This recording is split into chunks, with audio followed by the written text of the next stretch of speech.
할렐루야. 오늘 7분 설교 예배에 참석하신 성도 여러분, 예수님의 이름으로 환영합니다.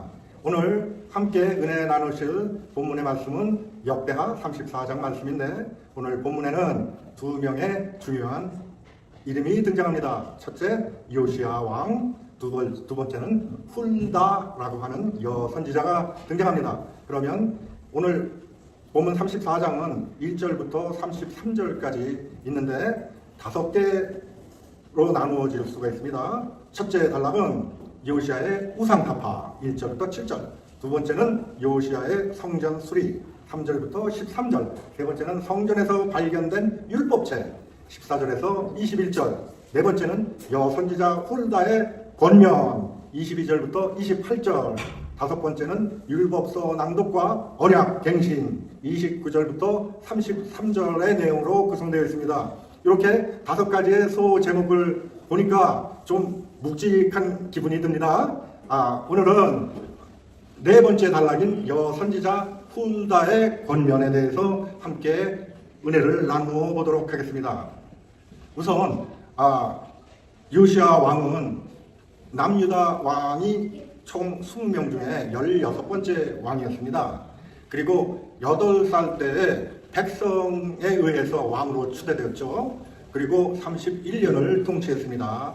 그리고 여기서 우리가 놓치면 안 되는 중요한 부분이 그 요시야 왕의 어머니, 그 어머니의 이름은 여디다라고 열왕기하 21장 1절에 단 한 단어만 나옵니다. 그런데 그렇게 어린 나이 8살에 왕에 등극한 요시야가 어떻게 그렇게 훌륭한 종교개혁을 할 수 있었는지, 그 뒤에는 훌륭한 어머니 바로 여디다가 있었음을 우리는 꼭 기억해 놓으시기 바랍니다. 그 다음에 요시야 왕 20세 때 12년 제위 12년에 우상 제거를 하게 됩니다. 그리고 26세 때인 제위 18년에 성전 수리를 시작하는 놀라운 종교개혁을 시작하게 됩니다. 그때 성전 수리 도중에 대제사장 힐기야가 황금통에서 오랫동안 잠자고 있었던 율법책을 발견하죠.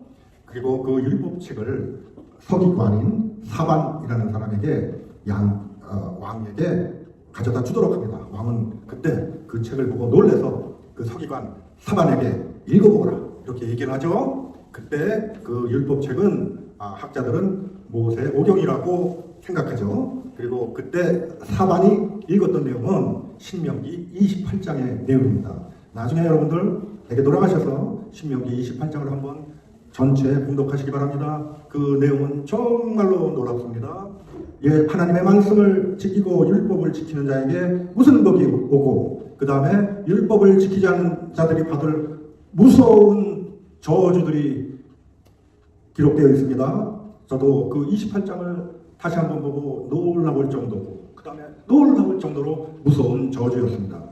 그 내용을 읽자마자 듣자마자 요시야 왕은 옷을 찢고 그 부하에게 명령해서 빨리 이 하나님의 말씀이 우리에게 어떻게 적용될 것인지를 알아보아라 하고 명령했을 때 그 대제사장 힐기야와 그 서기관 사반, 그 말씀을 해석할 선지자를 찾았는데 바로 그 여자 선지자 훌다를 찾아갔던 것입니다.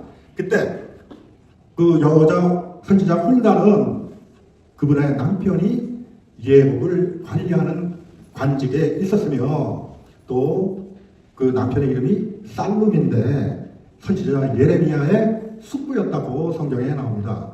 그런데 대제사장 힐기야와 사반은 왜 예레미야나 그 당시 유명한 스바냐에게 가지 않고 훌다에게 갔을까요? 이것이 오늘 제가 말씀의 포인트가 되겠습니다. 그리고 훌다는 그 율법책과 내용을 전해 들었을 때 이미 하나님께 받은 계시의 말씀을 왕이지만 당당하게 눈치 안 보고 선포할 수 있었습니다. 참으로 우리가 입장을 바꿔서 생각하면 그런 입장이 되면 그냥 두리뭉실 좋은 쪽으로만 얘기할 그런 유혹을 많이 받게 되겠죠. 하지만 그 훌다는 당당하게 앞으로 이스라엘 백성들이 받을 엄청난 저주가 그 율법책에 있는 대로 성취될 것이다.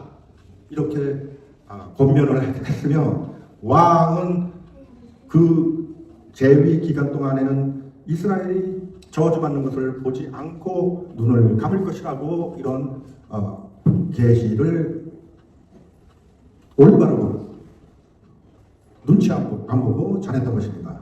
그러면 우리는 이 일을 통해서 요시아가 이렇게 어린 나이에 종교 개혁을 할 수 있는 그 뒤에는 아마 어머니 여디다와 그 훌다라는 여선지자의 영향이 엄청나게 많이 뒤에서 작용을 했을 것이라고 생각합니다.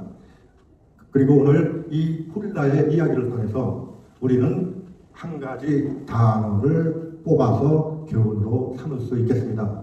그 단어는 순종입니다. 그러면 이 말씀을 통해서 우리는 이 순종의 절대성을 통해서 이제 어떻게 무엇을 해야 할지 한번 살펴보겠습니다. 우리는 성도 여러분, 우리는 말씀을 항상 가까이 접하면서 어머니 여디다와 여선지자 훌다의 관계처럼 말씀을 근거로 해서 그 말씀 속에서 순종하는 법을 배워야 하겠습니다. 그리고 이번 주부터 일주일 동안 우리는 저널링을 해가지고 우리에게 주시는 말씀을 매일 한 구절씩 기록하고 그 말씀에 기반해서 순종의 의미로서 그 말씀을 적용해서 하루에 한 분에게라도 전도하는 그 실천하는 생활을 해보지 않으시겠습니까? 예. 그러면 그렇게 우리가 훌다와 여디다 그리고 요시야 왕이 이룩한 놀라운 그 시대에 타락한 시대의 종교개혁을 성취할 수 있었던 것처럼 우리도 말씀에 근거해서 당당하게 하나님의 복음의 말씀을 주변에 눈치를 보지 않고 계시 주신 그대로 이웃과 주변 사람에게 복음을 선포하고 전도할 수 있는 살아있는 순종을 실천할 수 있는 저와 여러분들이 되시기를 예수님의 이름으로 축원합니다. 할렐루야. 감사합니다.